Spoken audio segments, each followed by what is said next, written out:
Let's have a look at the global illumination method of calculating indirect lighting in 3ds Max with Mental Ray by opening a scene called Chapter 5 Interior Global Illumination 01.max. Click on the Application button, select Open, navigate to the Chapter 5 subdirectory, and open the file Chapter 5 Interior Global Illumination 01.max. Once the file is open, let's increment this to save it as a new version. From the Application menu, click Save As. In the dialog box, click the Increment button. This will increment it to revision 2. Again, if it asks you to overwrite an existing file, go ahead and overwrite the file.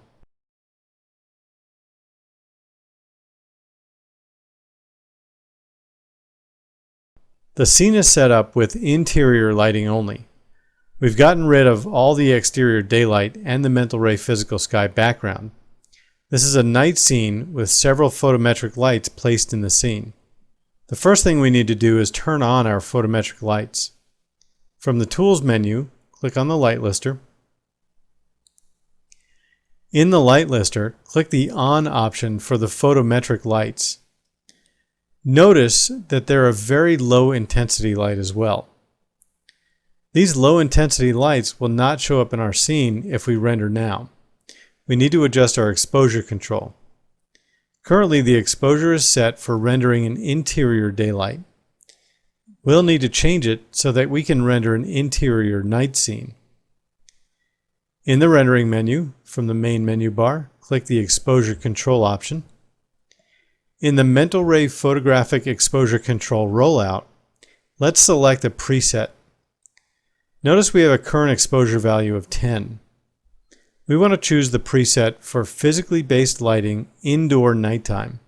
That reduces our exposure value to 2, which will increase the amount of light getting to the camera at render time. Go ahead and close the Environment and Effects dialog box. Render the scene and you'll see that without any indirect illumination pass, Final Gather is disabled and we haven't yet rendered with global illumination. The lights render with a very low intensity. There's one of two things that we can do here. We can either adjust the intensity of the light or adjust our exposure control value. However, in this case we noticed that the lights were very low intensity. So if you still have the rendering going, let's cancel it. Click back onto the Light Lister and let's make some adjustments. We want to increase the number of candelas from 5 to 100. Since these lights are instances of each other, when we type 100 into the Light Lister, it will apply the value to all the lights. Go ahead and type 100 in the intensity value and press Enter. This will make the light much brighter.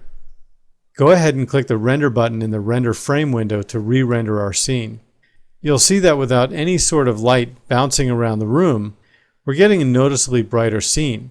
So here we've increased the light intensities. Go ahead and cancel the render. We don't need to let it go any further. One thing you need to keep in mind when adjusting the brightness of your scene is when you should increase the brightness of the light and when you should increase the exposure control.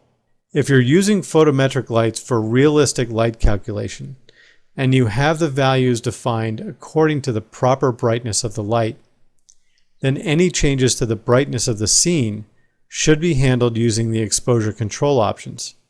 However, if your exposure control is properly set, but your lights are not a realistic brightness, meaning their brightness is either set too high or too low, then you'll need to adjust the lights.